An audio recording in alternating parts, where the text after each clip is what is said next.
What's going on, Average Tech Guy here, and today we are back. More tech, more reviews. As you can see, I got my iPad right here on my charging Pro stand, and I got my MacBook over here. This is the 14-inch, the 2021 model. Now, we want to talk about universal control because this thing has possibly been on the market for about 2 years or so now. Apple has been talking about it, and we finally got universal control. So today, let's talk. All right, so I got my handy trackpad here, my 2022 version, the one that's silver on the sides and black on the top. And we are just going to talk about universal control because this is something that Apple users have been looking forward to for a long time. And if you don't know what universal control is, it's just a way for you to be able to basically talk to these devices via the mouse on the device or the mouse that's connected to the iPad. So the trackpad that I have is right now connected directly to the iPad Pro that I have on the charging stand.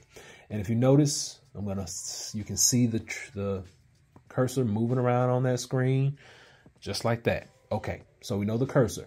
Now, if you want to move over to this Mac that I have over here, you just drag it and now the mouse is over here. It's kind of hard to see, but you can see that I'm activating right there. Now, let's go ahead and change this background because I want you to be able to see what we're doing. Let me make that dark. There we go. All right, so now that you can see a little bit better on the screen, you see the mouse going over here. And then if you go back to this screen, you are coming to the iPad, and the iPad now has the mouse over here using that cursor. Okay, so we got it. So what do you actually need for this to work? So your iPad has to be updated to the latest firmware, which I think I'm on like 15.4.1, and your MacBook has to be on 12.3 point something or like 12.3. So you have to have the latest firmware update on both of these. Once you do that, these devices can talk to one another. Now, a lot of people say that once you do that, it's right out of the box, this is going to work. That is not true. You're going to actually have to come into your settings on your MacBook. And once you're in the settings on your MacBook, you're going to go to display. Once you're in display, you're going to go to display settings. Once you're in, not display settings, you're going to click on universal control. Once you click on universal control, all these boxes will not be checked.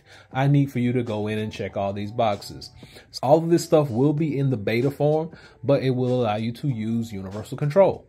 Now, the other biggest question that I have is, can you actually swap these screens? And the answer is yes. So you can pick that screen up, put the iPad over here, or you can put the iPad over here. So the screens can swap places without you actually changing the device places.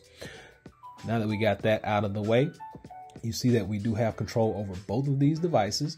We can do whatever we need to do. Like, let's say we need to use gestures over here, go back over here, and let's say we need to change something over here. You can do it. But what about file transfer? Because one of the biggest things about universal control is, can you transfer those files from device to device?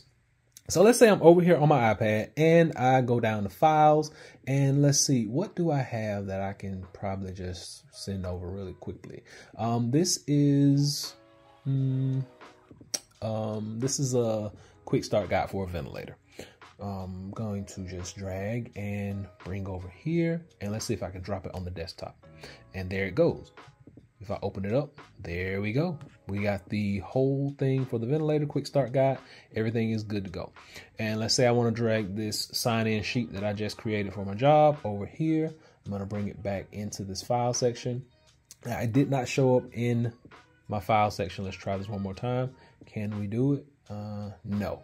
So it's not transferring over back into this device. I'm going to try one more thing. Come over here, sign-in sheet. And it actually just kind of disappears once you get back to the iPad. Oh, there it goes. So it actually did. It looks like it may have worked. Let's try one more thing. Let's see. Nope, that must have already been there. So the dragging from the iPad over into the computer, it works. Files, you got it. The dragging of files from the computer over into the iPad, that is not working yet. Now, if you do have a way around this, let me know. Drop a comment below so that we can all get that feature and that benefit. But like I said, this is still in beta. keep that in mind when you're using it. You're still using a beta product, and that is what you're going to get sometimes. Some little hiccups, but for the most part, I have been enjoying using this because I use these devices a lot together in tandem. And now I can have things open over here, coming over here, and just go back and forth between these two devices. So I love it. I like the concepts. I just hope that Apple keeps going forward with universal control, helping us to be more productive. But this is just a little productive setup that I have right here. My MacBook 14, my iPad 12.9, my charging stand, my trackpad, Magic Trackpad, works with both devices. And like I said, I do have this directly connected to the iPad itself. And over here, it's still working. So universal control gets a big thumbs up in my book. Hopefully it keeps growing and keeps moving forward, because that's what we like to see from Apple. So that's been it. Universal control is finally here. It's working. It's great. I love it. Can't say enough about it. Until next time, hopefully this has been able to help someone out. Average Tech Guy out. Peace.